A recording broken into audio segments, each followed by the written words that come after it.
Hello, I'd like to share a story with you. Once upon a time, when the earth was young and new worlds were developing, there was a young man whose name was Jaro. He lived with his father, his mother, his little brother, and a little sister. Jaro, being the eldest son, got to go hunting with his father, and they loved to hunt up on the big mountain. There was a large mountain not far from their home, and this was their favorite hunting spot. They hunted there day after day, and they always brought home good bounty to feed the family.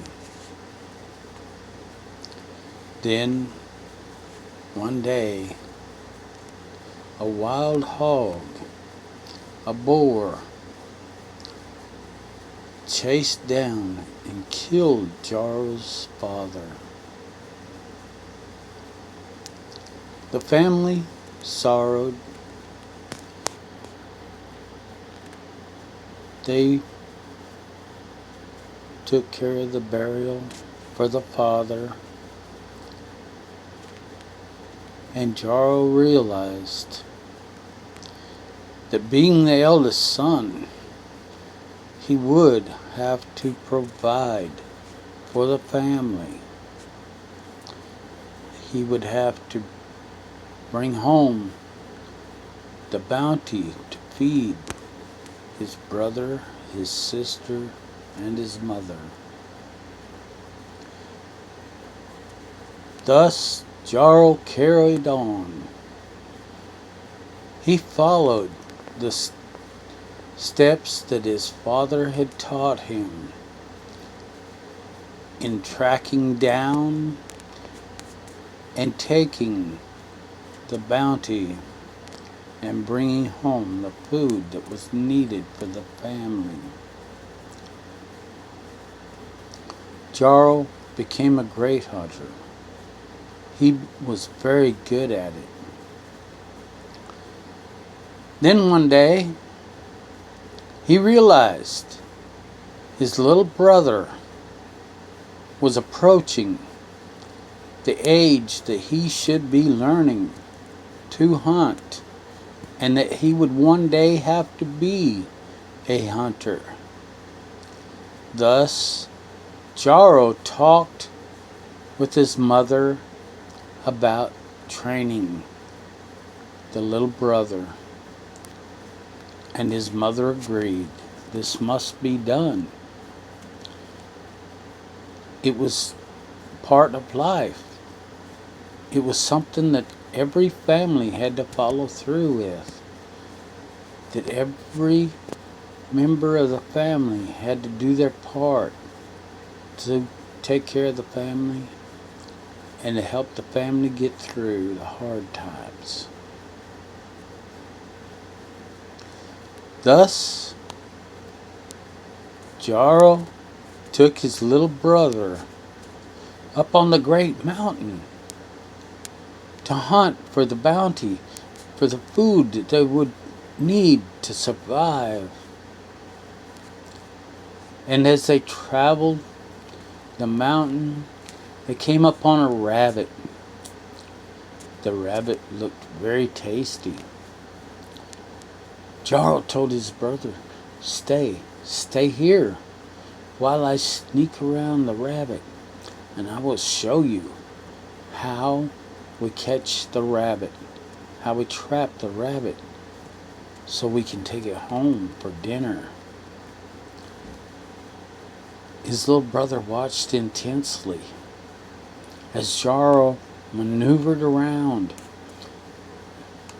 He maneuvered around the rabbit, But then he fell. He disappeared. Where was Jarl? His little brother ran up to where Jarl had disappeared.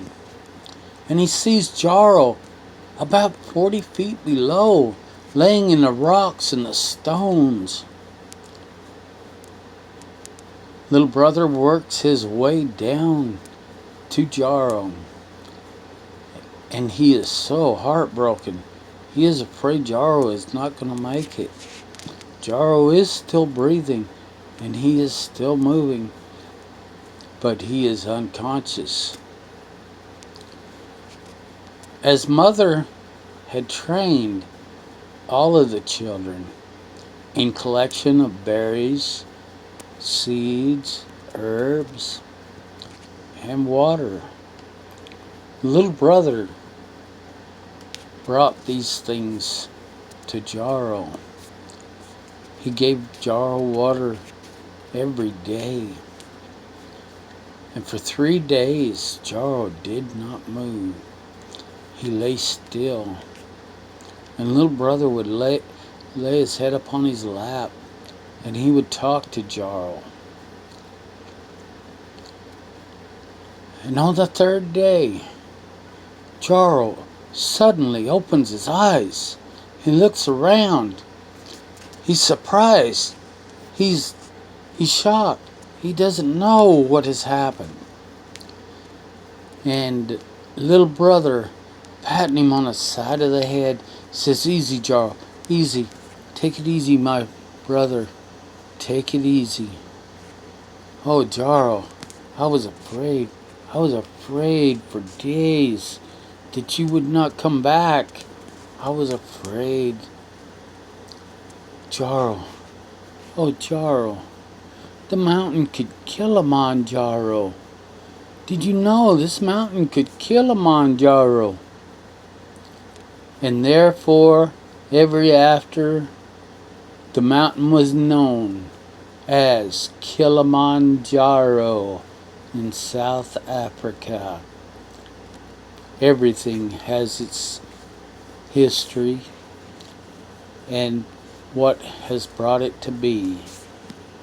And this is how the story of Kilimanjaro became. It was a young man named Jarl who this mountain was named after. Thank you.